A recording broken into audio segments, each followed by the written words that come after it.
Les croisades. Les origines de la croisade. La croisade est d'abord un mouvement religieux dont le but est d'arracher aux musulmans turcs la terre sainte de Palestine où avait vécu le Christ.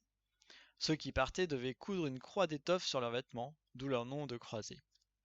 D'autres préoccupations politiques et économiques s'ajoutèrent à l'esprit d'aventure d'une noblesse dont les chefs espéraient conquérir royaumes et principautés. Les chrétiens en Terre Sainte. La première croisade est prêchée en 1095 par le pape Urbain II lors du concile réuni à Clermont. Une première vague de croisés constituée de gens du peuple sous la direction du moine Pierre l'Ermite est exterminée par les Turcs. Les chevaliers, venus surtout de France, connaissent aussi de grandes difficultés, mais réussissent à prendre Jérusalem en 1099. Quatre États latins sont créés en Orient, mais malgré la construction de puissants châteaux forts et l'organisation de nouvelles croisades, Jérusalem est reprise en 1187 par le sultan Saladin. Au XIIIe siècle, l'esprit de croisade s'affaiblit.